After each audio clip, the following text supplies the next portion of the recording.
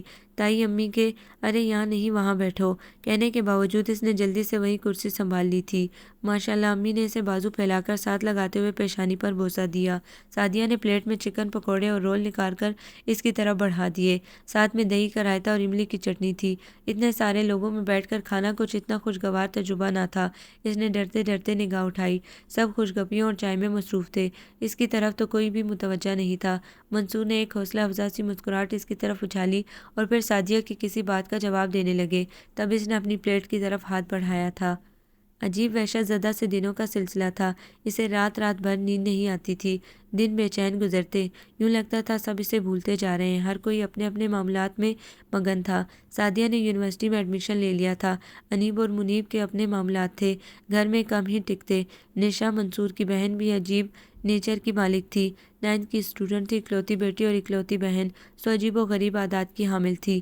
منیب کی شرٹس چرا کر پہننا اور بھری دوپہر میں گرم تپتے صحن میں سائیکل چلانا محبوب مشغلہ تھا۔ کبھی جنون اٹھتا تو پرندے پالنا شروع کر دیتی، دل اکتاتا تو سب اڑا دیتی۔ مزاج میں بچپنا بہت تھا۔ تائی امی صاف کہتی میری یہ بیٹی آدھی پاگل ہے۔ وہ سن کر رونے بیٹھ جاتی۔ سب اسکول کالج چلے جاتے تو نادیہ ٹکر ٹکر دیواریں دیکھا کرتی یا دادی کو یاد کر کے گھنٹوں روتی۔ امی یا تائی کوئی بات کرتی تو گھبرا کر ہوں ہاں میں جواب دیتی۔ صحت کمزور اور آنکھوں کے گرد حلقے بڑھتے جا رہے تھے۔ کیا بنے گا اس لڑکی کا؟ امی پریشان ہو کر اسے دیکھتی۔ سعدیہ کوکنگ میں ماہر، سلائی کڑھائی میں طاق، تعلیم میں آگے، خوش گفتار خوش ادا، گھر میں ہوتی تو ریڑھ کی ہڈی، کسی محفل میں جاتی تو محفل کی جان بن جاتی۔ ہر اس خصوصیت سے مالا مال جو آج کی ایک لڑکی میں ہونی چاہیے۔ اور ایک یہ تھی، بات بھی کر لو تو گھبرا کر دائیں بائیں دیکھنے لگے، الفاظ ٹوٹ ٹوٹ کر نکلتے، راتوں کو ڈر کر اٹھتی اور چیخنا شروع کر دیتی۔ امی نے گھبرا کر سعدیہ سے کہا سعدی اس کا کچھ کرو۔ اس کا کیا کروں امی؟ وقت گزرنے دیں، خود بخود ٹھیک ہو جائے گی۔ ہم سے زیادہ مانوس بھی تو نہیں ہے۔ وہ دہی بڑے بنانے کے لیے دہی پھینٹ رہی تھی۔ پھر بھی کیا بنے گا اس لڑکی کا؟ وہی مخصوص جملہ، کل کلاں کو اس کا رشتہ بھی طے ہونا ہے، اس طرح کون کرے گا اس سے شادی؟ سعدیہ نے جواب نہیں دیا، اطمینان سے اپنا کام کرتی رہی۔ اگلے دن یونیورسٹی سے آتے ہوئے FA کا کورس لے آئی۔ مینا نے پریشان ہو کر کتابوں کے ڈھیر کو دیکھا، پھر سعدیہ کو۔ تیاری کر لو، 6 ماہ بعد پیپر ہیں، اگلے سال کالج میں ایڈمیشن لے لینا۔ وہ ہکا بکا رہ گئی۔ کتابوں کا ڈھیر سامنے تھا، ہاتھ بڑھا کر ایک کتاب اٹھائی، اتفاقاً انگلش کی کتاب ہاتھ آ گئی، جسے دیکھ کر ہی رونا آ گیا۔ دادی کو یاد کیا اور روئی۔ سعدیہ جا چکی تھی، کتابیں سنبھال کر الماری میں رکھ دی۔ اگلے دن سعدیہ نے پوچھ لیا اسٹڈی کرتی ہو؟ اس نے گھبرا کر اس بات میں سر ہلا دیا۔ کوئی مشکل پیش آئے تو مجھ سے پوچھ لینا۔ جی؟ سعدیہ نے اسے غور سے دیکھا اور ہنس دی۔ یار یہ تم جی جی کیوں کرتی ہو؟ میں بہن ہوں تمہاری، فرینڈلی بات کیا کرو۔ جی؟ سعدیہ دوبارہ ہنس دی۔ وہ بری طرح خجل ہو گئی۔ وہ بے آواز چلتے ہوئے ان کے پاس آئی تھی اور میز کے اس طرف کھڑی ہو گئی۔ 8 پر منصور نے سر اٹھا کر دیکھا، پھر کتاب بند کر کے ذرا سا مسکرائے۔ کیا ہوا مینا؟ وہ گھوم کر ان کے سامنے آئی۔ دوسرا لمحہ منصور کے لیے حیران کن تو نہ تھا، مگر وہ ذرا سا سٹپٹائی ضرور۔ وہ گھٹنوں کے بل بیٹھی، ان کا ہاتھ دبوچے ان کے گھٹنوں پر سر رکھے رو رہی تھی۔ مینا؟ وہ کچھ اور شدت سے رونے لگی۔ بری بات، ایسے تھوڑی ہی روتے ہیں۔ انہوں نے اس کے بال سلاتے ہوئے آہستگی سے اس کا چہرہ اٹھایا۔ چلو آنسو پونچھو اور بتاؤ کیا ہوا؟ آپ مجھے بالکل ہی بھول گئے ہیں منصور بھیا، ہاتھ کی پشت سے آنسو صاف کرتے ہوئے اس نے کہا تھا۔ منصور بے ساختہ مسکرائے۔ پاگل، کہاں بھولا ہوں تمہیں؟ تم تو ہمیشہ میرے دھیان میں رہتی ہو، بس آج کل آفس کی کچھ مصروفیات تھیں، اس لیے تمہیں وقت نہیں دے سکا۔ اچھا چلو ایسا کرتے ہیں، آج تم سے باتیں کرتے ہیں۔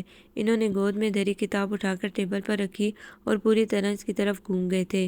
مینا تھوڑا پیچھے ہٹ کر کشن پر بیٹھ گئی، دونوں ہاتھ گھٹنوں کے گرد لپیٹ لیے۔ مجھ سے پڑھائی نہیں ہوتی، شکوہ کیا گیا۔ کیوں؟ کتابیں بہت مشکل ہیں، اس نے عذر پیش کیا۔ سعدیہ سے مدد لو، منصور نے حل بتایا۔ نہیں، جٹ سے انکار کیا۔ کیوں؟ کیا کہیں گی اسے کچھ بھی نہیں آتا؟ وہ تو بہت لائق ہیں، شرمندگی سے سر جھکا کر بولی۔ پھر انہیں دیکھا۔ مجھے واقعی کچھ بھی نہیں آتا، تو کیا کیا جائے؟ میں نے نہیں پڑھنا۔ خیر ایسا تو ہو ہی نہیں سکتا، پڑھنا تو تمہیں ضرور ہے، بلکہ بہت پڑھنا ہے، سعدیہ کی طرح یونیورسٹی جانا ہے۔ مینا نے سینے پر انگلی رکھ کر آنکھیں پھیلائیں، پھر ڈر کر بولی میں نے نہیں جانا۔ بالکل جانا ہے، کیونکہ میں نہیں چاہتا میری مینا بالکل جاہل رہ جائے۔ میری مینا، پر اس کا چہرہ سرخ سا ہوا تھا۔ شام کو اسی وقت میرے پاس آ جایا کرو، میں پڑھایا کروں گا۔ لیکن وہ بوکھلائی، مگر منصور نے اس کی ایک نہیں سنی تھی۔ اگلے دن وہ آئی نہیں تھی۔ خاموشی سے جا کر تائی امی کے پاس بیٹھ گئی۔ امی اور سعدیہ کچن میں مصروف تھی۔ وہ ڈرتی تھی، کچن میں نہیں جاتی تھی۔ جانتی تھی گھبراہٹ میں ایک دو چیزیں ضرور ہی ٹوٹیں گی۔ تائی اس سے ادھر ادھر کی باتیں کرنے لگی۔ تبھی منصور اپنے کمرے کے دروازے میں آ کھڑے ہوئے۔ مینا، کل میں نے تمہیں کیا کہا تھا؟ ان کے لہجے میں ہلکی سی خفگی در آئی تھی۔ وہ گھبرا کر کھڑی ہو گئی۔ تائی امی منصور کو دیکھنے لگی۔ کتابیں لے کر کمرے میں آؤ۔ ہاں منصور، تم اسے پڑھا دیا کرو، مجھے تو اس کی بہت فکر رہنے لگی ہے، امی نے کچن سے جھانک کر کہا تھا۔ وہ کتابیں لے کر کمرے میں گئی تو بے حد سنجیدہ و افسردہ سی تھی۔ اب ایسے روتے انداز میں پڑھائی ہوگی، منصور نے چھیڑا۔ مینا نے خاموشی سے کتاب کھول لی۔ منصور کو پہلے مرحلے پر ہی احساس ہو گیا تھا کہ وہ بہت کچھ بھول چکی ہے اور یہ کہ بہت سخت محنت کروانا ہوگی، لیکن انہوں نے بے حد سہولت اور شفقت کے ساتھ اسے اس کی نالائکی کا احساس دلائے بغیر پڑھائی شروع کروائی تھی۔ مینا کا دماغ گویا بالکل بند تھا۔ وہ 3-4 لائنوں سے آگے ہی نہ پڑھتی۔ کبھی کبھی وہ بری طرح جھنجھلا جاتے تو مینا کی موٹی موٹی آنکھوں میں آنسو تیرنے لگتے۔ سبق یاد نہ ہوتا تو وہ پھوٹ پھوٹ کر رونے لگتی۔ منصور کو کبھی مینا پر غصہ آتا تو کبھی دادی مرحومہ پر۔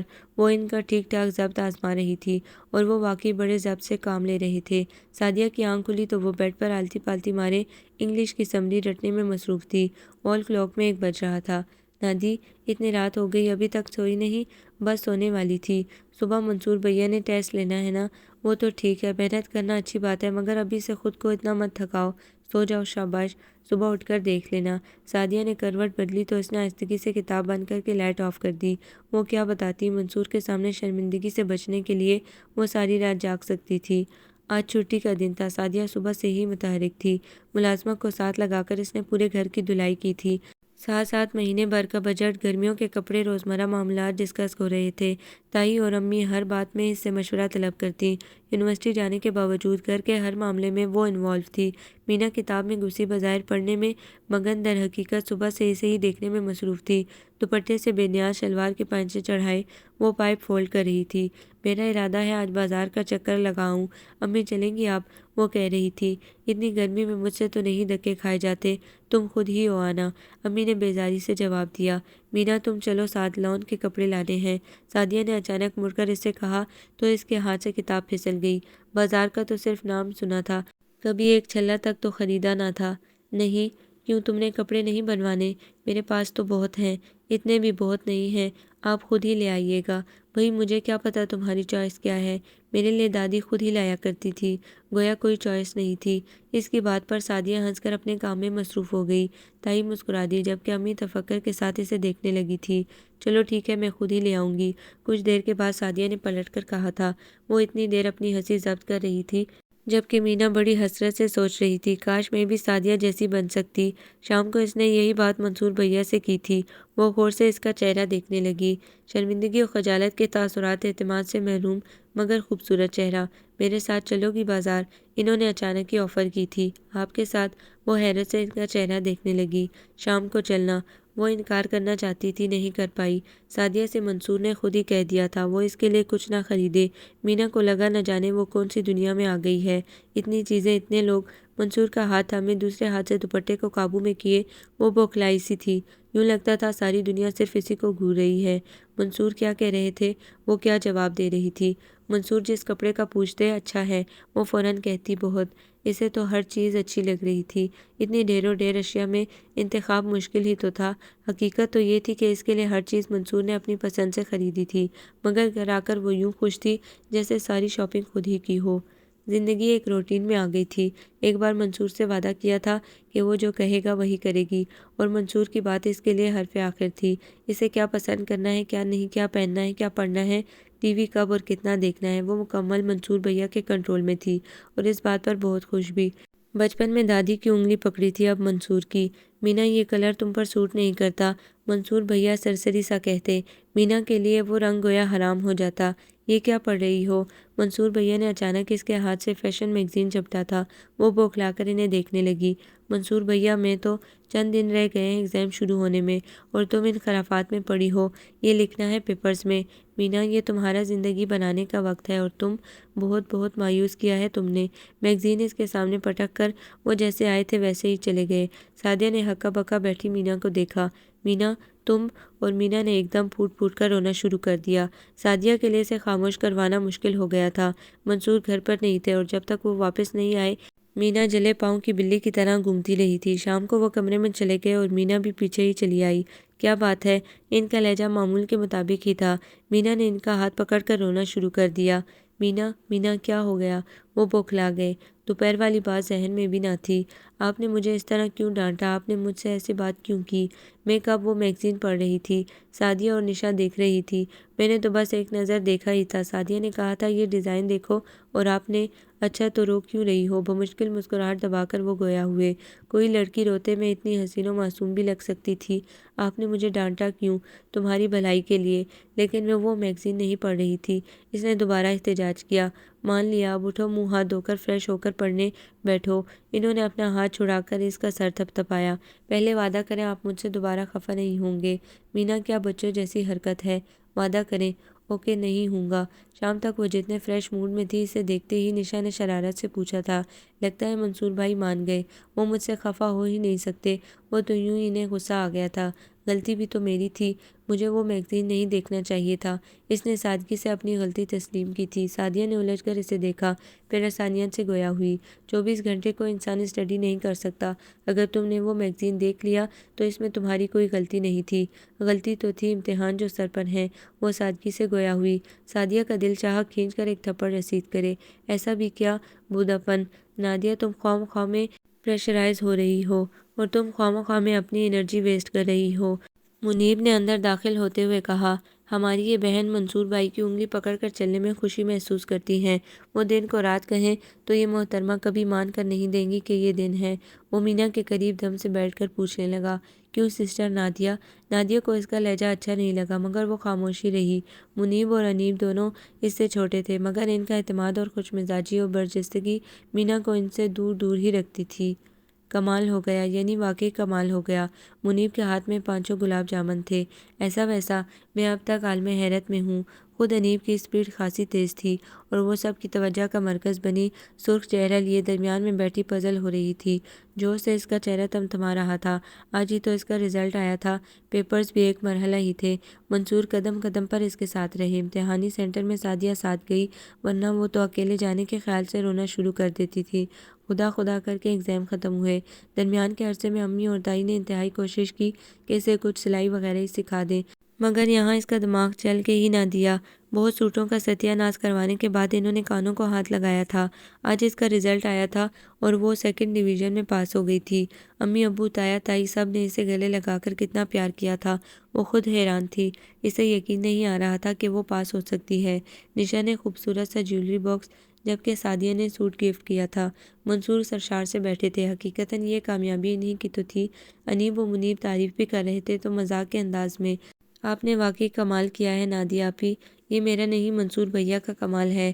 ساری محنت انہوں نے ہی تو کروائی ہے۔ مینا نے سادگی سے اعتراف کیا تھا۔ یہ تو ہے۔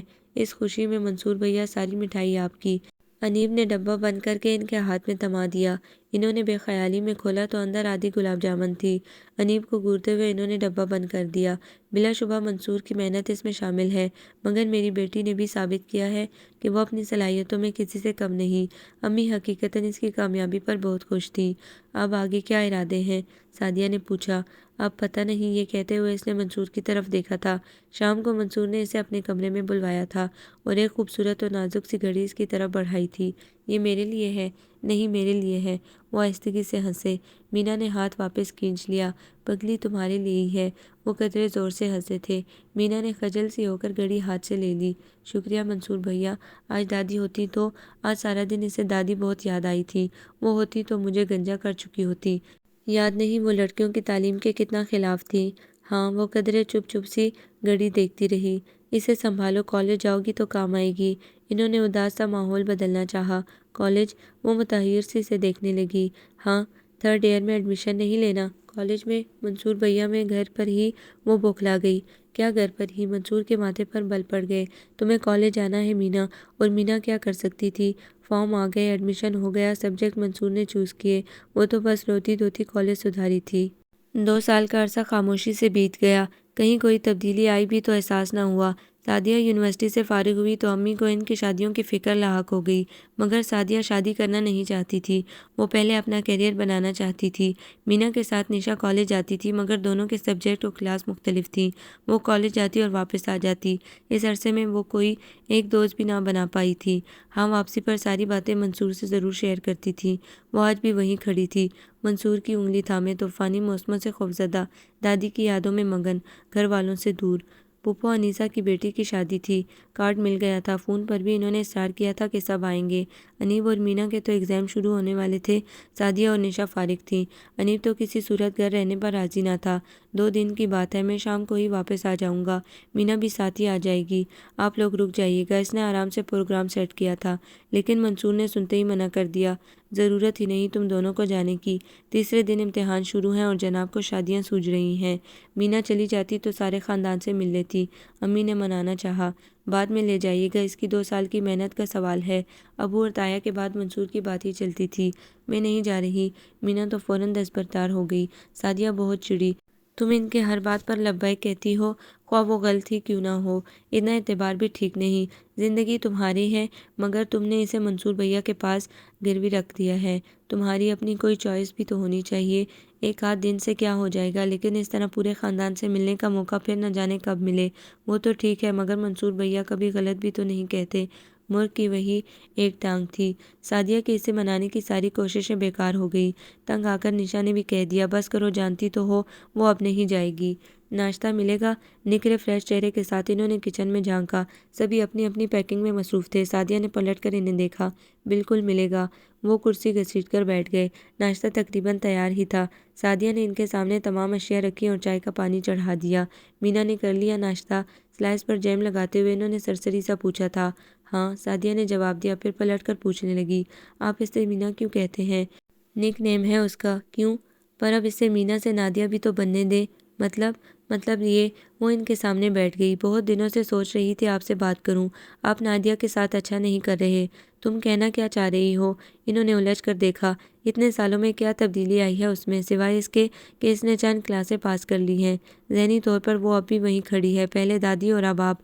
وہ آپ کی شخصیت کے سیر سے آزاد نہیں ہو پا رہی ہے، اسے خبر ہی نہیں وہ خود کہاں کھڑی ہے۔ تم کہنا کیا چاہتی ہو، کھل کر کہو۔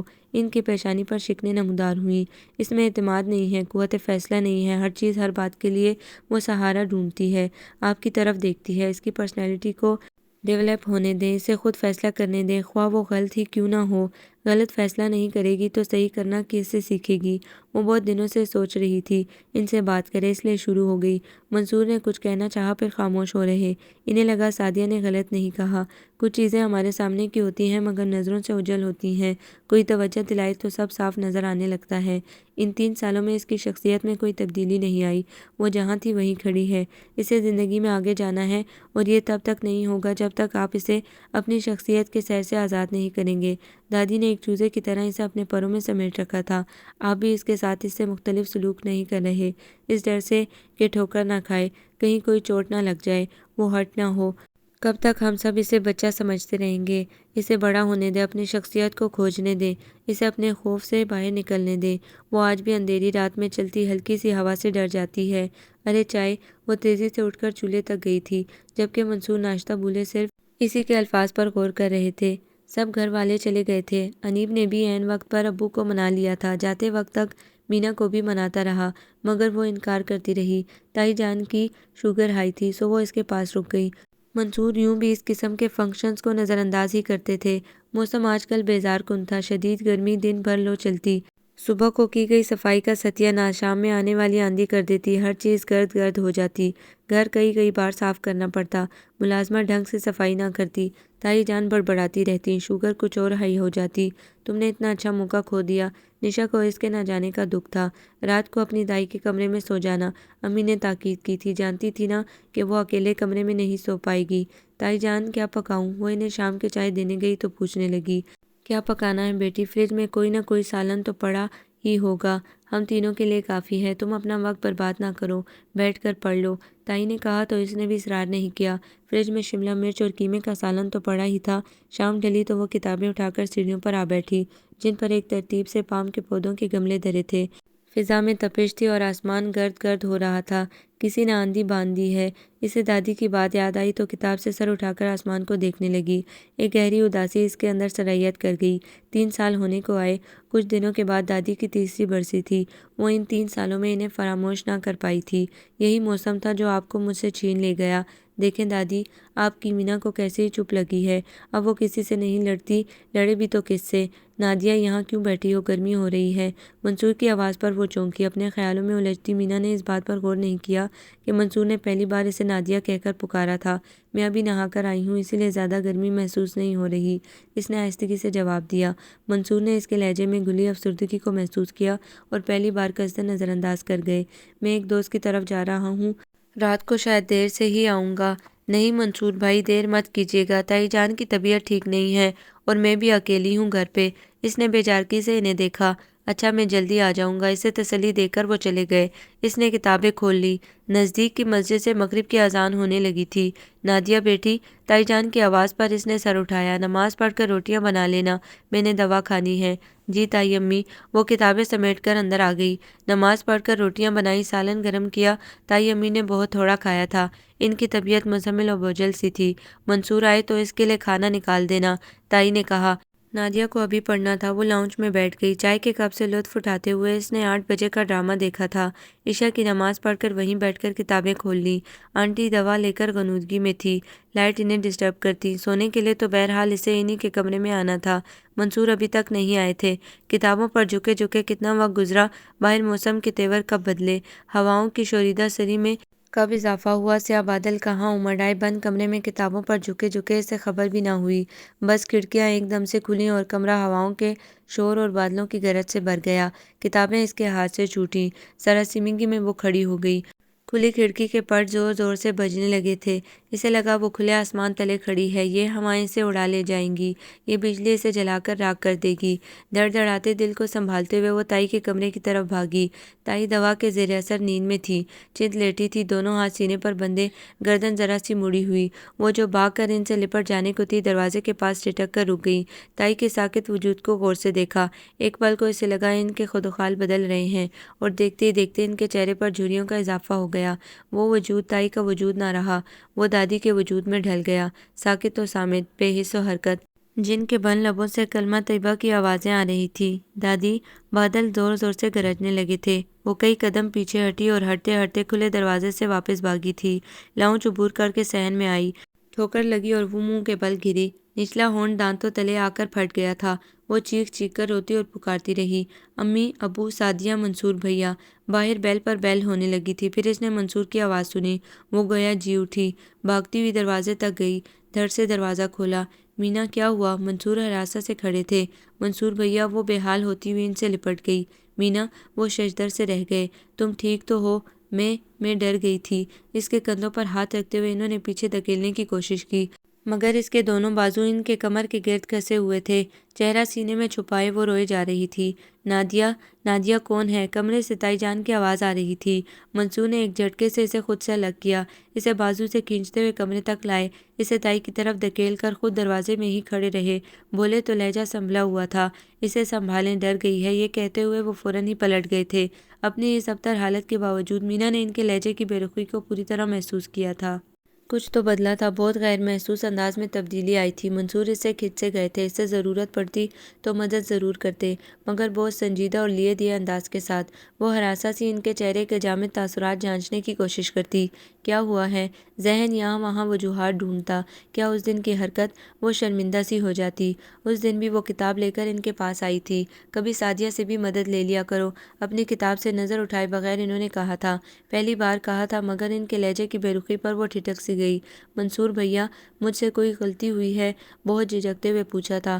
انہوں نے جواب دینے کے بجائے کتاب ہاتھ سے لے لی۔ کیا مسئلہ ہے؟ نہیں، آپ مصروف ہیں تو رہنے دیں، پھر پوچھ لوں گی۔ مینا کا دل دھک سے رہ گیا۔ منصور نے کتاب بند کر کے اس کی طرف بڑھا دی تھی۔ متحیر سی کتاب ان کے ہاتھ سے لے کر وہ باہر آ گئی۔ کیا کر رہے ہیں منصور بھیا، اور کیوں مجھ سے اتنا خفا رہنے لگے ہیں؟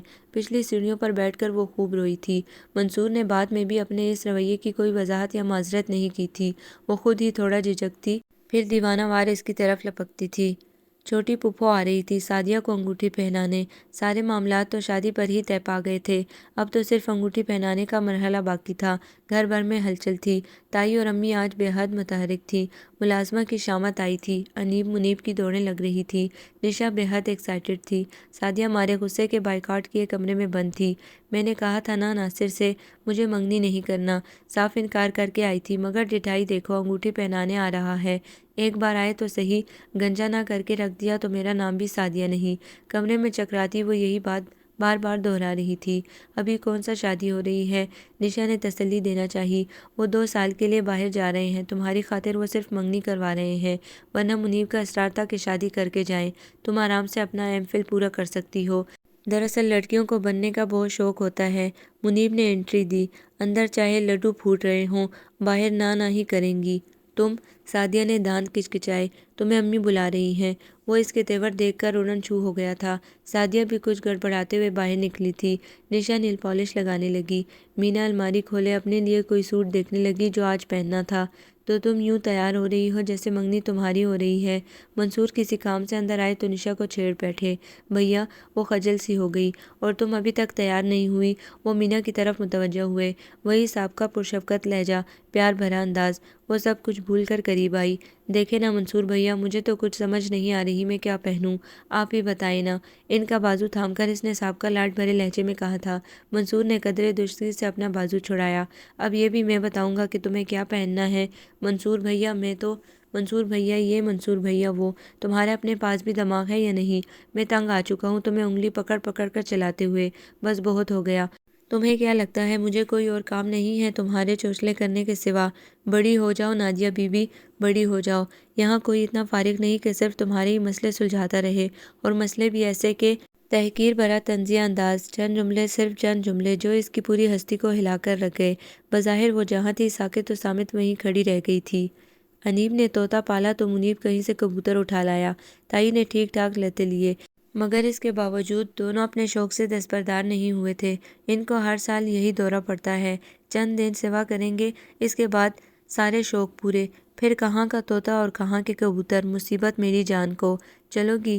نادیہ نے نشا سے پوچھا۔ شام ڈھل رہی تھی اور اس وقت وہ لوگ واک کے لیے نکلا کرتے تھے، بلکہ کالونی کی سنسان سڑکیں اس وقت عورتوں اور بچوں سے آباد ہو جاتی تھیں۔ بالکل، یہ کھیر لے جاؤ، جاتے ہوئے رفعت آنٹی کے گھر دے آنا۔ امی نے کچن سے نکلتے ہوئے کھیر کا ڈونگا انہیں تھمایا۔ رفعت آنٹی کو یہاں آئے زیادہ عرصہ نہیں گزرا تھا۔ ان کی ایک ہی بیٹی لائبہ اور بیٹا ضیاء توقیر تھا۔ لائبہ کالج میں پڑھتی تھی اور توقیر جاب کرتا تھا۔ لائبہ کے ساتھ نشا کی دوستی ہوئی تو ان کے گھروں میں آنا جانا بھی شروع ہو گیا۔ اچھے پڑوسی تھے۔ ارے آپ لوگ! ضیاء انہیں دیکھ کر پرجوش لہجے میں گویا ہوا۔ خیریت؟ آج اتنا پرتپاک استقبال؟ سعدیہ نے حیرت کا اظہار کیا۔ مجھے اس وقت کسی کی مدد کی سخت ضرورت تھی۔ کیا میں آپ تینوں خواتین کو اندر آنے کی دعوت دے سکتا ہوں؟ خواتین؟ نشا مارے صدمے کے چیخ اٹھی۔ میرا مطلب ہے، وہ گڑبڑا گیا۔ مجھے اس سے مہذب لفظ نہیں مل رہا تھا۔ تمہیں زیادہ مہذب ہونے کی ضرورت بھی نہیں، ہم اس کے بغیر بھی تمہاری مدد کو تیار ہیں، سعدیہ نے ہنستے ہوئے کہا۔ نادیہ کچھ بیزار سی ہو گئی۔ وہ اس وقت ہرگز بھی اندر جانے اور ضیاء کی باتیں سننے کے موڈ میں نہ تھی۔ اسے ضیاء کی بولتی آنکھوں سے الجھن ہوتی تھی، جو خواہ مخواہ اسے فوکس کیے رکھتی۔ ضیاء انہیں سیدھا کچن میں لے گیا تھا۔ کچن بری طرح سے بکھرا ہوا تھا۔ انواع اقسام کی سبزیاں فریج سے باہر تھیں۔ لائبہ اور آنٹی کہاں ہیں؟ نادیہ نے پوچھا تھا۔ وہ تو کل چلی گئی اسلام آباد۔ لائبہ کی چھٹیاں تھیں اور پاپا خاصے اداس ہو رہے تھے۔ اس کے چہرے پر نظریں پڑتے ہی مسکرانے لگی تھی۔ وہ ناگواری کے احساس کے ساتھ رخ بدل کر کھڑکی سے باہر جھانکنے لگی۔ کمال ہے لائبہ، مل کر بھی نہیں گئی۔ یہ کھیر رکھو، اور یہ تم نے کیا کھڑاک پھیلا رکھا ہے؟ سعدیہ نے ڈونگا ڈائننگ ٹیبل پر رکھا۔ دیکھو یہ کدو ہے، اس نے کدو اٹھا کر باقاعدہ دکھایا۔ یہ بھنڈی، یہ ٹنڈے اور یہ قیمہ، مجھے ان سب کے نام آتے ہیں۔ دراصل میں کچھ پکانا چاہ رہا تھا، مگر کچھ کمبینیشن سمجھ نہیں آ رہا تھا۔ بھنڈی میں قیمہ ڈالوں یا قیمے میں کدو ٹنڈے؟ حد کرتے ہو ضیاء تم بھی، کیا ضرورت ہے اتنا خوار ہونے کی؟ شہر میں اتنے ہوٹل ہیں، کہیں بھی کھا لو، بلکہ ایسا کرنا ڈنر ہمارے ساتھ کر لو، سعدیہ نے آفر کی۔ نہیں بھائی، میں دراصل خود کچھ کرنا چاہ رہا تھا، یعنی کچھ۔ سعدیہ بڑی سنجیدگی سے اسے مختلف سبزیاں اور قیمہ بنانے کی ترکیب سمجھانے لگی۔ نادیہ نے بیزار ہو کر اسے دیکھا، پھر اس کی تیوری چڑھ گئی۔ بے توجہی سے سعدیہ کو سنتے ہوئے وہ پورے کا پورا اسی کی طرف متوجہ تھا۔ اس کے دیکھنے پر ایک محظوظ سی مسکراہٹ ضیاء کے لبوں پر ابھری، پھر وہ فوراً ہی سعدیہ کی طرف متوجہ ہوا۔ لیکن تم نے یہ تو بتایا ہی نہیں کہ بھنڈی میں پیاز پہلے ڈالنی ہے یا بعد میں؟ سعدیہ نے بے حد سنجیدگی سے اس کی طرف دیکھا۔ ضیاء، میں تمہیں قیمہ بھوننے کی ریسیپی بتا رہی تھی۔ اوہ ہاں، وہ میں نے سوچا کہ… نادیہ نے آگے بڑھ کر سعدیہ کا بازو تھاما اور ضیاء کی طرف پلٹی۔ ان ساری سبزیوں کو کاٹ کر دھو کر قیمہ کوکر میں ڈالیں، حسب خواہش نمک مرچ ڈال کر کوکر بند کر دیں۔ 10 منٹ کے بعد کھولیں گے تو آپ کا سالن تیار ہوگا۔ چلیں سعدیہ، آسان سی ترکیب بتا کر وہ اس کا بازو کھینچتی باہر نکل گئی تھی۔ تم نے کباڑہ کر دیا بیچارے کا، سعدیہ نے ہنستے ہوئے کہا۔ اتنا بھی بیچارہ نہیں ہے، وہ سنجیدگی سے گویا ہوئی تھی، پھر بات بدلتے ہوئے بولی۔ تم صبح یونیورسٹی جاؤ گی؟ سعدیہ ایم فل کر رہی تھی جبکہ نادیہ نے ایم اے اکنامکس میں ایڈمیشن لیا تھا۔ تبدیلی آئی تھی، وہ سرتاپا بدلی تھی، اور اس بدلنے کے عمل میں جس ٹوٹ پھوٹ کا شکار ہوئی تھی کوئی نہیں جانتا تھا۔ بس پلٹ کر دیکھتی تو متحیر سی رہ جاتی، آئینہ دیکھتی تو اپنا آپ اجنبی سا لگتا۔ وہ معصوم بے وقوف اعتماد سے محروم مینا نہ جانے کہاں جا چکی تھی۔ اس پورے عرصے میں منصور اور اس کے درمیان کھنچاؤ سا آ گیا تھا اور وہ باقی سب سے قریب ہو گئی تھی۔ یونیورسٹی میں اگرچہ اس کا سہارا سعدیہ بنی تھی، مگر اب اس نے آنکھیں بند کر کے کسی ایک کی انگلی تھام کر بھاگنا چھوڑ دیا تھا۔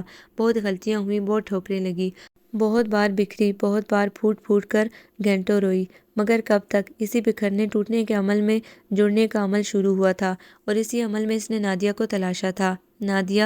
نادیہ کا تیزی سے چلتا قلم رک گیا۔ اس نے سر اٹھا کر منصور کو دیکھا، وہ کھلے دروازے میں کھڑے تھے۔ آ جائیں منصور بھیا۔ اب وہ خود کبھی ان کے کمرے میں نہیں جاتی تھی۔ کیا ہو رہا ہے؟ بشاش سے لہجے میں پوچھتے ہوئے وہ اندر آ گئے۔ کچھ خاص نہیں، بس یہ اسائنمنٹ مکمل کر رہی تھی۔ وہ سر جھکائے دوبارہ سے لکھنے میں مصروف ہو گئی۔ آپ بیٹھیے نا۔ وہ یوں ہی کھڑے بک ریک میں ترتیب سے رکھی کتابوں کا جائزہ لیتے رہے۔ اس کے پاس کتابوں کا اچھا کلیکشن موجود تھا۔ تمہارا ذوق خاصا نکھر گیا ہے، اب تم فیشن میگزین نہیں پڑھتی؟ تھینک یو، میں تب بھی فیشن میگزین نہیں پڑھا کرتی تھی۔ منصور کو اپنی بات کے بے تکے پن کا احساس ہوا۔ ماحول بدلنے کو انہوں نے جیب میں ہاتھ ڈال کر ایک خوبصورت ڈبیا نکالی جس میں نازک سی گولڈن ریسٹ واچ تھی۔ یہ تمہارے لیے، ہیپی برتھ ڈے۔ وہ ہمیشہ ہی اسے برتھ ڈے گفٹ دیتے تھے، وہ ہمیشہ بے حد خوشی سے وہ تحفہ لیتی تھی۔ منصور بھیا، میں اب بڑی ہو گئی ہوں، برتھ ڈے نہیں مناتی، اس نے سنجیدہ سے لہجے میں کہا۔ میں جانتا ہوں نادیہ، لیکن کیا اب تحفہ بھی نہیں لوگی؟ منصور کے لہجے میں ہلکا سا شکوہ در آیا۔ ایسی تو کوئی بات نہیں ہے، شکریہ۔ ہلکے سے مسکراتے ہوئے اس نے گفٹ لے لیا تھا۔ تم اسٹڈی کرو، میں چلتا ہوں۔ منصور بتا نہیں سکتے تھے اسے ایک پر اعتماد اور حوصلہ مند لڑکی کے روپ میں دیکھ کر انہیں کس قدر طمانینت محسوس ہوتی تھی۔ یہی تو وہ سب چاہتے تھے، بس کبھی کبھی احساس ہوتا کہ نادیہ بننے کی اس کوشش میں وہ ان سے دور چلی گئی تھی۔ منصور کے جانے کے بعد وہ گھڑی ہاتھ میں لیے کچھ سوچتی رہی۔ یہ تو وہی جانتی تھی کہ آج بھی منصور کے سامنے وہ خود کو کتنا حقیر محسوس کرتی ہے۔ بظاہر اعتماد سے بات کرتے ہوئے وہ اندر سے کتنی پزل ہو جاتی تھی۔ شاید میں اس کمزوری پر کبھی قابو نہ پا سکوں کہ آپ تو میری رگ رگ سے واقف ہیں، اسی لیے تو سر اٹھا کر آپ سے بات نہیں کر سکتی۔ اس کی سوچوں کا سلسلہ نشا کی آمد سے ٹوٹا۔ اس کے ہاتھ میں ڈونگا تھا جو اس نے آتے ہی اس کے سامنے میز پر رکھ دیا۔ یہ کیا ہے؟ نادیہ نے حیرت سے پوچھا۔ ضیاء نے بھجوایا ہے، خاص آپ کے لیے۔ میرے لیے؟ اس نے تحیر سے نشا کو پھر ڈونگے کو دیکھا۔ ڈونگا وہی تھا جس میں وہ کھیر لے کر گئی تھی۔ پھر اس نے ڈونگے سے ڈھکن اٹھایا، دوسرے پل نہ چاہتے ہوئے بھی اس کے لبوں پر مسکراہٹ بکھر گئی۔ ڈونگے میں موجود ملغوبہ بتاتا تھا ضیاء نے اس کی آسان سی ریسیپی پر پوری طرح عمل کیا ہے۔ نادی، تمہیں تو کوئی چیز پسند ہی نہیں آتی۔ لون کے ڈھیر سارے خوبصورت پرنٹ کھنگالنے کے باوجود اسے کوئی پرنٹ اپنے لیے پسند نہیں آ رہا تھا، اور ایک وقت تھا کہ تم دادی کے لائے ہوئے سوٹ پہنا کرتی تھی۔ وقت کی بات ہے، وقت بہت کچھ سکھا دیتا ہے، نادیہ نے بے نیازی سے کہا۔ خدا خدا کر کے اسے 2 سوٹ پسند آئے تھے۔ شاپنگ کر کے باہر نکلی تو موسم خوشگوار تھا، فضا میں تپش گم ہو گئی تھی اور شام ڈھل رہی تھی۔ سنو، یہ تمہارے منگیتر کہاں غائب ہیں؟ کہیں بھول بھال تو نہیں گئے؟ بہت عرصے سے کوئی خیر خبر ہی نہیں ہے۔ نادیہ نے سوال کیا تو سعدیہ ہنس دی۔ بھولے نہیں، خفا ہیں۔ خفا کس بات پر؟ ہر دوسرے تیسرے دن کارڈ، ہر ہفتے فون۔ سچ میں تو تنگ آ گئی تھی۔ صاف کہہ دیا موصوف کو کہ خود بھی سکون سے اپنا کورس پورا کرو اور مجھے بھی ڈسٹرب مت کرو، میں نہیں دے سکتی اس کے ہر فون اور کارڈ کا جواب۔ سعدیہ نے بے پرواہی سے جواب دیا۔ کیا بے نیازی ہے، لڑکیاں ترستی ہیں ایسی محبت کے لیے، اور تم ہو کہ… دھیان بھٹک جاتا ہے۔ خوبصورت سپنوں کا سلسلہ شروع ہو تو بھول جاتی ہوں کہ کچھ اور بھی کرنا ہے۔ بہتر ہے اپنی اپنی جگہ ٹکے رہیں، بعد میں یہی سب ہونا ہے۔ وہ آرام سے کہہ کر مسکرائی۔ السلام علیکم۔ اس پرجوش آواز پر نادیہ نے خاصی کوفت کے ساتھ قدم روکے تھے۔ کیا خوبصورت ملاقات ہے، ضیا کے لہجے میں سرشاری سی دھر آئی۔ نگاہیں ایک پل کو بیبی پنک لون کے سوٹ میں سلیقے سے دوپٹہ اوڑھے نادیہ کے صبی چہرے پر رکی۔ اس میں خوبصورتی کیا ہے؟ سعدیہ نے حیرت سے پوچھا۔ اچانک ہونے والی ہر ملاقات خوبصورت ہی ہوتی ہے محترمہ۔ سعدیہ چلو، نادیہ نے آہستگی سے کہا۔ ضرور جائیے گا، مگر پہلے میری تھوڑی سی ہیلپ کروا دیں۔ آپ کو ہمیشہ دوسروں کی مدد کی ضرورت رہتی ہے؟ نادیہ نے قدرے چبھتے ہوئے لہجے میں پوچھا تھا۔ اس میں برائی کیا ہے؟ ہم سب کسی نہ کسی حوالے سے ایک دوسرے کی مدد کرتے ہی رہتے ہیں۔ ضیا نے قدرے حیرت سے اسے دیکھا۔ شاید نادیہ کا لہجہ عجیب لگا تھا۔ ٹھیک کہا، مدد لینا برا نہیں ہے، بس اندھا دھند کسی کے پیچھے بھاگنا برا ہے، نادیہ نے دل میں سوچا تھا۔ ضیا سعدیہ کو بتا رہا تھا کہ اسے لائبہ کے لیے کچھ سوٹ خریدنے تھے۔ سعدیہ حسب عادت بخوشی اس کی مدد کو تیار تھی۔ آپ بھی کچھ مشورہ دیں نادیہ، آپ کی چوائس خاصی اچھی ہے۔ یہ آپ کیسے کہہ سکتے ہیں؟ آپ کو دیکھ کر ہی اندازہ ہوتا ہے۔ وہ آہستگی سے گویا ہوا، پھر تیزی سے بات بدلی۔ آپ کی ریسیپی ٹرائی کی تھی، نتیجہ تو آپ کے سامنے تھا۔ میں نے بہت مزے سے ڈنر کیا۔ سوچ رہا ہوں آپ لوگوں کی دعوت کروں اور اس میں یہی ڈش رکھوں۔ بائی دا وے، آپ کو کیسی لگی؟ یہ واقعی بہت بولتا ہے، نادیہ نے سوچا تھا۔ خوشیوں کے چند تنکے چن کر ان سے سائیں باں بنائیں، کچھ خواہشوں کے لیپ دیوار پر، کچھ خواب کھڑکیوں پر سجائیں۔ آؤ ایک گھر بنائیں، خوشبوئیں چرا کر گلشن سے اپنے گھر آنگن میں بکھرائیں، ستارے ٹانگ کر اپنے گھر میں چاند کو مہمان بنائیں۔ تم گھر میں بن جاؤ ایک بیج اور میں بن جاؤں کھاد، ہم دونوں سے ایک پھول کھلے جس کو ہوائیں چومنے آئیں۔ خوشیوں کے چند تنکے چن کر آؤ ایک گھر بنائیں۔ حیرت کی جگہ بے یقینی اور بے یقینی کی جگہ غصے نے لے لی۔ اس نے گھور کر سفید لیلی کے گلدستے کو دیکھا۔ کھاد تو تمہاری میں بناؤں گی۔ گلدستے کو بے دردی سے ہاتھ میں دبوچ کر وہ باہر آئی تو سعدیہ گھٹنے پر طوطے کو بٹھائے ایک موٹی سی کتاب کی ورگردانی میں مصروف تھی۔ اسے دیکھ کر اینک کے عقب میں اس کی سنہری آنکھیں شرارت سے چمکی، مگر بظاہر سنجیدگی سے پوچھنے لگی، تمہیں کیا ہوا؟ یہ کیا ہے؟ اس نے گلدستہ لہرایا۔ پھول ہیں غالباً، گویا اسے کچھ شک تھا۔ اور یہ؟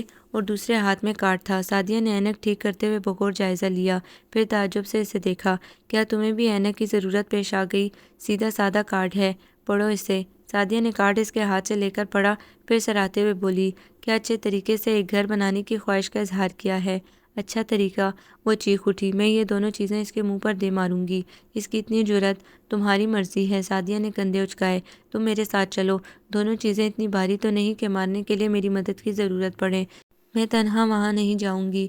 اگر اس کی بے عزتی کرنے کا اتنا ہی ارادہ ہے تو مجھے رہنے دو۔ تم چل رہی ہو یا نہیں؟ نادیہ کے انداز جارحانہ تھے۔ سعدیہ نے کتاب بند کر کے ایک طرف رکھی، طوطے کو کندھے پر بٹھایا، جوتا پہنا اور ساتھ چل دی۔ گرما کی خوشگوار نارنجی شام تھی۔ لکڑی کا خوبصورت گیٹ عبور کرتے ہی چھوٹا سا لان اور پختہ صحن سامنے تھا۔ لان سبز بیلوں، سفید اور کاسنی پھولوں سے بھرا ہوا تھا۔ فضا خوشبوؤں سے بوجھل تھی۔ وہ خود سفید شرٹ اور نیلی جینس میں ملبوس، فریش چہرے کے ساتھ ہاتھ میں پانی کا پائپ لیے پانی کا فوارہ سا بنائے درختوں کے سبز پتے دھو رہا تھا۔ انہیں دیکھ کر اس کے چہرے کے تاثرات بڑے بھرپور اور جاندار ہوئے تھے۔ پائپ چھوڑ کر وہ ان کی طرف آ گیا۔ زہ نصیب، آج اس گھر کے مقدر بھی جاگ اٹھے۔ اس کی پرشوق نگاہیں نادیہ کے چہرے کو چھو کر سعدیہ پر رک گئی۔ پتہ نہیں جاگے ہیں یا؟ سعدیہ زیر لب بڑبڑائی، پھر رخ بدل کر پوری کی پوری سفید پھولوں کی کیاری کی طرف متوجہ ہو گئی۔ آپ لوگ بیٹھے نا، میں آپ کے لیے فریش اورنج جوس منگواتا ہوں، یا چائے لیں گی آپ؟ نہیں، ہم بیٹھنے نہیں آئے۔ جس غصے میں وہ یہاں آئی تھی اب اس میں کچھ کمی واقع ہوتی محسوس ہو رہی تھی۔ پھر بھی اس نے چاہا اس کے لہجے کی سختی برقرار رہے۔ تو پھر؟ اس کی سوالیہ نظریں نادیہ کے چہرے پر جم گئی۔ وہ ایک پل کو پزل سی ہوئی، پھر کارڈ اور پھول ٹیبل پر پھینک کر دونوں ہاتھ سینے پر باندھ لیے۔ یہ کیا ہے؟ کارڈ اور پھول؟ اطمینان سے بتا گیا۔ سعدیہ اب پھول گننا شروع ہو گئی تھی۔ جانتی ہوں میں، آپ نے یہ سب مجھے کیوں بھجوایا؟ نادیہ کی کوشش تھی کہ وہ زیادہ بھڑکے نہیں، مگر سامنے والے کا اطمینان اسے بھڑکا رہا تھا۔ تو کس سے بھجواتا؟ بے حد حیرت سے دریافت کیا گیا۔ تم بہت گھٹیا انسان ہو، وہ بھڑک اٹھی۔ ضیا کی سیاہ آنکھوں میں خفگی سی جھلکی، مگر وہ بولا کچھ بھی نہیں۔ کیا سوچ کر تم نے یہ سب مجھے بھجوایا؟ کیا لگتا ہے کیسی لڑکی ہوں میں؟ محبتوں کی طالب، کہیں نہ کہیں سے اظہار کی منتظر کہ تم بھجواؤ گے اور میں فٹ سے اسے قبول کر لوں گی۔ غلط فہمی ہے تمہاری، میں اتنی عام ہوں نہ سستی، اس لیے آئندہ یہ سب اپنی کسی بھی گرل فرینڈ کو بھجوا دینا، کیونکہ اگر آئندہ میرے سامنے یہ کچھ آیا تو میں بہت بری طرح پیش آؤں گی۔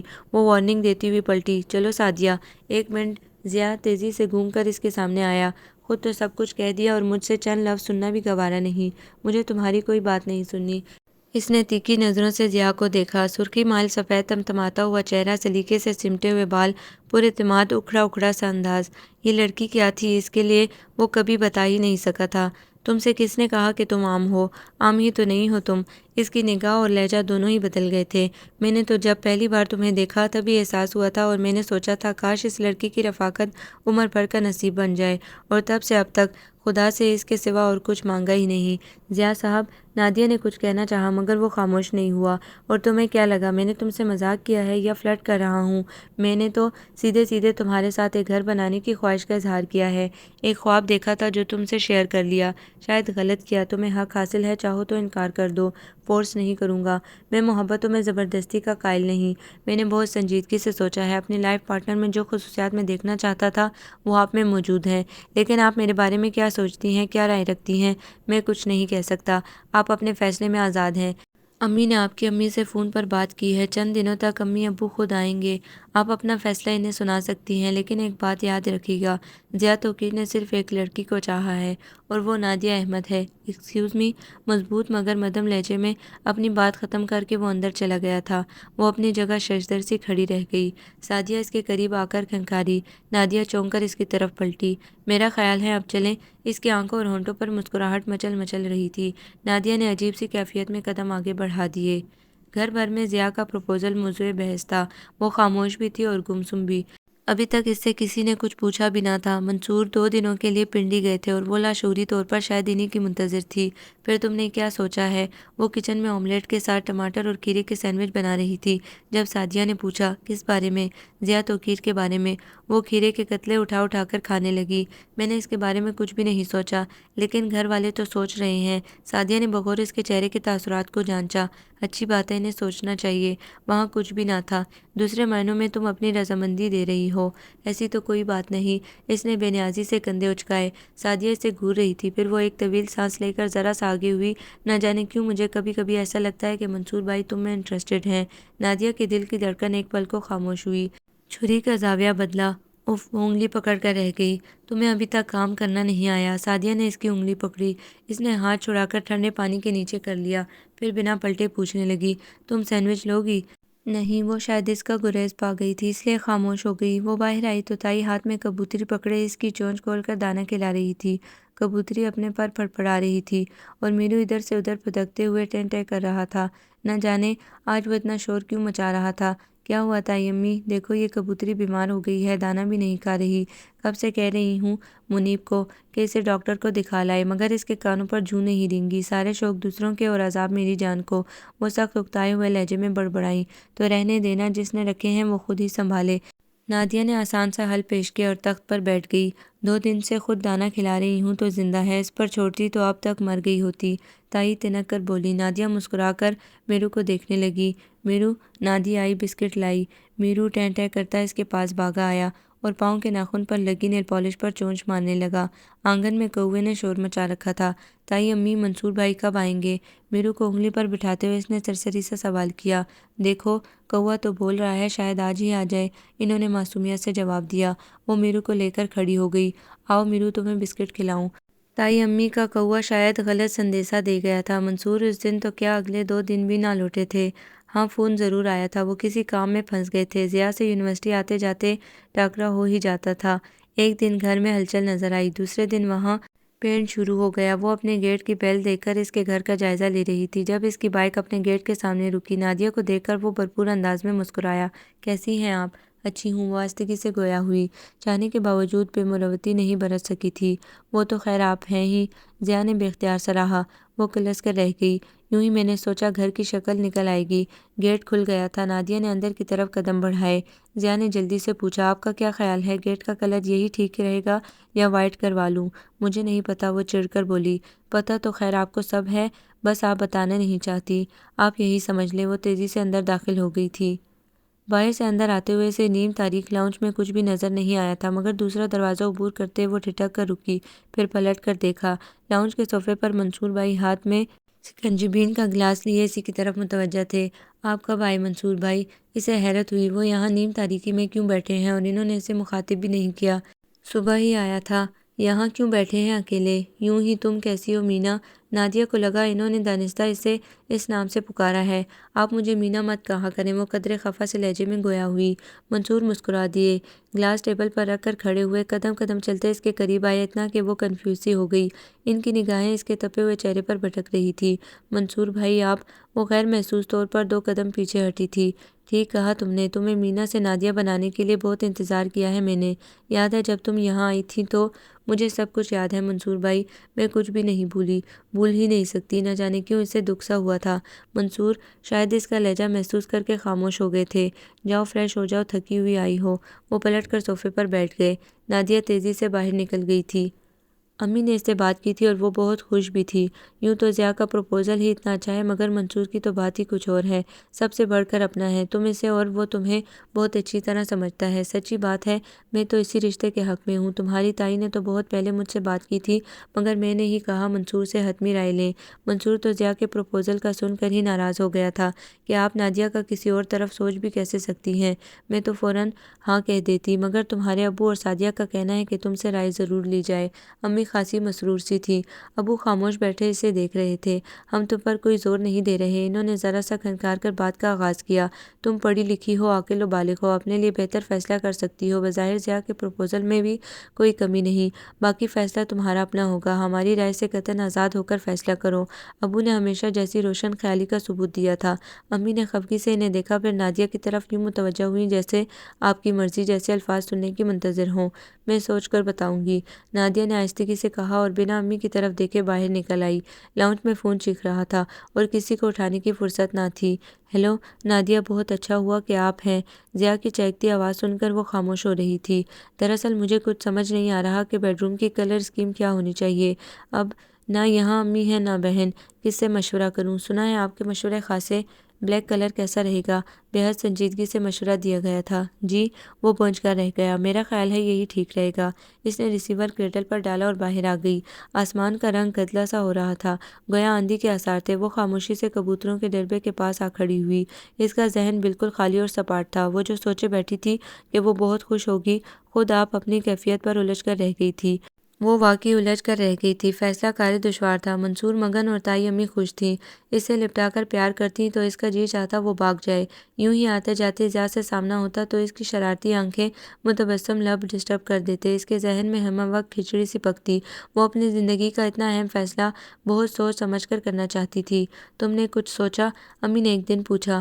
میں ابھی کچھ فیصلہ نہیں کر پائی، وہ سر جھکا کر رہ گئی۔ تبھی ضیاء کے فون نے اسے کچھ اور ڈسٹرب کر دیا تھا۔ جمعے کو اس کے والدین باقاعدہ پروپوزل لے کر آ رہے تھے۔ وہ دستک دے کر اندر آئی تھی اور ٹیبل کی دوسری طرف عین ان کے سامنے آ کھڑی ہوئی۔ فائل سے سر اٹھا کر منصور نے اسے دیکھا اور کچھ لمحے دیکھتے ہی رہے، دونوں ہاتھ ٹیبل کے کنارے پر رکھے اور ان پر اپنی نگاہیں جمائے۔ کتنے عرصے کے بعد وہ ان کے سامنے آئی تھی۔ ان کے لبوں کی تراش میں ہلکی سی مسکراہٹ لرزنے لگی تھی۔ ماضی کے کتنے ہی خوبصورت لمحے ان کی آنکھوں میں آ ٹھہرے۔ وہ ہمیشہ اسی طرح ان کے سامنے آتی تھی۔ وہ مسکرا کر پوچھتے، اینی پرابلم؟ وہ گھوم کر ٹیبل کی طرف آ کر ان کا ہاتھ تھام لیتی اور ڈبڈبائی آنکھوں سے انہیں دیکھتی۔ منصور بھیا، وہ؟ اس نے آنا ہی چھوڑ دیا۔ منصور کو آج بھی اپنے لہجے کی بدصورتی کا احساس تھا۔ وہ کتنی ہرٹ ہوئی تھی۔ اس کی پھیلی آنکھیں، کپ کپاتے لب، زرد پڑتی رنگت اور اپنا بدصورت لہجہ، وہ کچھ بھی تو نہ بھولے تھے۔ کتنا جی چاہتا اس کے پیچھے جائیں، اسے ننھی بچی کی طرح باہوں میں بھر کر پیشانی پر بوسہ دیں، اس کے آنسو پونچھتے ہوئے کہیں، پگلی بھلا یہ سب میں تم سے کہہ سکتا ہوں؟ لیکن وہ یوں ہی ساکت بیٹھے اسے دیکھتے رہے تھے۔ اس کی سسکیاں، اس کی خاموشی، اس کی اداسی انہیں رات رات بھر جگاتی تھی۔ پھر وہ کبھی ان کے پاس اپنا کوئی مسئلہ لے کر نہیں آئی۔ منصور نے دیکھا وہ ڈری سہمی لڑکی جو ان کی انگلی تھام کر چلتی تھی، اب خود راستہ ڈھونڈنے لگی تھی۔ نہ جانے وہ کتنی بار بھٹکی ہوگی، نہ جانے کہاں کہاں ٹھوکر کھائی ہوگی۔ وہ بظاہر بے حسی سے اسے دیکھ رہے تھے کہ اب اس نے اپنا راستہ خود چننا سیکھ لیا ہے، تو اندر کہیں عجیب سی خوشی پھوٹی۔ یہی تو وہ چاہتے تھے، ایک پر اعتماد نادیہ، باکردار، پڑھی لکھی اور اعتماد کی دولت سے مالا مال، آج کے دور کی لڑکی۔ منصور بھیا، اس کی آواز مدھم مگر مضبوط تھی۔ وہ چونک گئے، پھر بھرپور انداز میں مسکرائے۔ منزل کتنی قریب تھی، بلکہ ان کی نگاہوں کے سامنے۔ کہو نادیہ، اینی پرابلم؟ آپ سے ایک ضروری بات کرنی تھی۔ نادیہ نے آہستگی سے سر اٹھا کر انہیں دیکھا۔ کرو، لیکن بات تو بیٹھ کر بھی کی جا سکتی ہے۔ وہ سائڈ پر رکھی کرسی پر بیٹھ گئی۔ کہو کیا مسئلہ ہے؟ اب میں اپنے مسئلے خود حل کر لیتی ہوں منصور بھائی۔ منصور آہستگی سے ہنسے۔ جانتا ہوں، پھر آپ کو ایسا کیوں لگا کہ میں آج بھی آپ کے پاس اس لیے کہ تم آج بھی میرے لیے وہی مینا ہو جس کا چہرہ دیکھ کر میں جان جاتا تھا کہ اس کے دل میں کیا ہے۔ تم ساری دنیا سے چھپ سکتی ہو مگر مجھ سے نہیں۔ منصور کے لہجے میں اپنی محبتوں کا مان تھا، ہلکا سا فخر۔ نادیہ کا چہرہ ایک پل کو تاریک سا ہو گیا۔ وہ ٹک باندھے انہیں دیکھے گئی۔ منصور نے اس کے سر پر ہلکی سی چپت لگائی۔ اب کہہ بھی دو کس بات نے پریشان کر رکھا ہے تمہیں؟ وہ فیصلہ جو وہ کئی دنوں سے نہیں کر پائی تھی بس ایک پل میں ہو گیا۔ وہ اس شخص سے کبھی برابری کی سطح پر بات نہیں کر سکتی، کبھی سر اٹھا کر اسے دیکھ بھی نہیں سکتی، تو ایسے شخص کے ساتھ زندگی کیسے گزار سکتی ہے؟ اس نے ایک طویل سانس کھینچ کر منصور کو دیکھا۔ منصور بھائی، میں ایک بہت عام سی لڑکی تھی، بہت معمولی، بیوقوف اور احمق سی، شاید جاہل بھی رہ جاتی اگر آپ مجھے سہارا نہ دیتے۔ اس نے آہستگی سے منصور کا ہاتھ تھاما۔ آپ نے مجھے بتایا کہ جو زندگی میں جی رہی ہوں وہ زندگی نہیں ہے۔ آپ نے میری انگلی تھامی اور میں آنکھیں بند کر کے آپ کے پیچھے چل دی۔ مجھے لگا مجھے تو کچھ بھی نہیں کرنا، بس آپ کے پیچھے چلنا ہے، آنکھیں بند کر کے آپ کے نقش قدم پر۔ آپ مجھے دائیں لے جائیں یا بائیں، کسی کھائی میں دھکا دیں یا سنبھال لیں، بس آپ پر اعتماد تھا، اندھا اعتبار، کوئی خوف تھا نہ ڈر۔ آپ میری ڈھال جو تھے۔ وہ ذرا دیر کو رکی، پھر آپ نے وہ انگلی ہی کھینچ لی۔ کتنا روئی تھی، کتنا تڑپی تھی میں، بار بار پلٹ کر دیکھتی تھی، یوں لگتا تھا نہ سر پر آسمان ہے نہ پاؤں تلے زمین۔ کسی میلے میں کھوئی بچی کی طرح آپ کو پکارتی تھی مگر آپ نے سنا ہی نہیں۔ لیکن آج سوچتی ہوں، اس مقام پر آ کر آپ کا احسان مانتی ہوں، بہت اچھا کیا تھا آپ نے، ورنہ میں کیسے جان پاتی میں کون ہوں، کیا کر سکتی ہوں، کیا نہیں، مجھ میں کوئی صلاحیت بھی ہے یا نہیں۔ پہلے دادی، پھر آپ، میں تو کہیں بھی نہیں تھی۔ احسان ہے آپ کا۔ نادیہ، تم یہ سب کیوں کہہ رہی ہو؟ دلچسپی سے سنتے سنتے منصور نے اسے ٹوک دیا۔ آپ جانتے ہیں میں کون تھی، کیا تھی اور اب کیا ہوں؟ آپ کے لیے میں وہی مینا ہوں، آپ کے احسانوں کے بوجھ تلے دبی ہوئی، کبھی سر اٹھا کر آپ کو دیکھ بھی نہ پاؤں گی، کبھی آپ سے جھگڑ نہیں سکوں گی، آپ کے کسی فیصلے سے اختلاف نہیں کر سکوں گی۔ آپ جانتے ہیں میری ساری خامیاں، میری ساری کمزوریاں، آپ سے تو کچھ بھی چھپا نہیں۔ مگر وہ ایک پل کو رک کر ذرا سا مسکرائی۔ وہ میرے متعلق کچھ بھی نہیں جانتا۔ کون؟ منصور بری طرح چونکے۔ ضیا توقیر۔ اس کے لبوں سے یہ نام نغمے کی طرح پھوٹا۔ وہ کہتا ہے اسے میرے جیسی لڑکی کی ضرورت ہے، پر اعتماد، پڑھی لکھی، آج کے دور کی لڑکی، جو زندگی کی کسی بھی مشکل میں اس کے کندھے سے کندھا ملا کر کھڑی ہو سکے۔ منصور بھائی، وہ مجھ سے میری رائے پوچھتا ہے، مشورہ کرتا ہے، اسے میری صلاحیتوں پر اعتبار ہے۔ منصور اپنی جگہ ششدر سے رہ گئے۔ آپ کو نہیں لگتا ایسے شخص کے ساتھ زندگی زیادہ خوبصورت اور آسان گزرے گی؟ وہ ان سے پوچھ رہی تھی یا بتا رہی تھی، وہ سمجھ نہ سکے، بس مہر بلب اسے دیکھتے رہے۔ صرف اسی لیے منصور بھیا، میں نے ضیا توقیر سے شادی کا فیصلہ کیا ہے۔ کچھ بھی تو نہ ہوا مگر منصور کا پورا وجود ہل کر رہ گیا تھا۔ مجھے اس سے محبت نہیں ہے، محبت تو شاید، اس کے حلق میں کچھ اٹک سا گیا، مگر یہ میرا فیصلہ ہے، میری زندگی کا سب سے بڑا اور اہم فیصلہ۔ میں نہیں جانتی غلط ہے یا صحیح، مگر یہ میرا اپنا فیصلہ ہے۔ میں نے ٹھیک کیا یا نہیں یہ تو آنے والا وقت ہی بتائے گا۔ وہ ایک دم خاموش ہو کر انہیں دیکھنے لگی، وہ بھی اسے دیکھتے رہے۔ دونوں کے درمیان حائل خاموشی کا لمحہ طویل تر ہونے لگا تو وہ آہستگی سے اپنا ہاتھ چھڑا کر کھڑی ہو گئی۔ منصور کے انداز نشست میں کوئی تبدیلی نہیں آئی تھی۔ منصور بھیا، ہو سکے تو مجھے معاف کر دیجیے گا۔ ہلکی سی سرگوشی ابھری اور پھر خاموشی چھا گئی۔ منصور نے اسے جاتے ہوئے محسوس کیا، کمرے میں ہر آہٹ دم توڑ گئی، اندھیرے کا احساس ایک دم بڑھ گیا تھا۔ انہوں نے آہستگی سے کرسی کی پشت سے سر ٹکا دیا۔ وہ چاہتے بھی تو مینا کے فیصلے کو غلط قرار نہیں دے سکتے تھے۔ آپ کو یہ ناول کیسا لگا؟ کمنٹس میں اپنی رائے ضرور دیں۔ ہمارے چینل کو لائک کریں، سبسکرائب کریں، شیئر کریں۔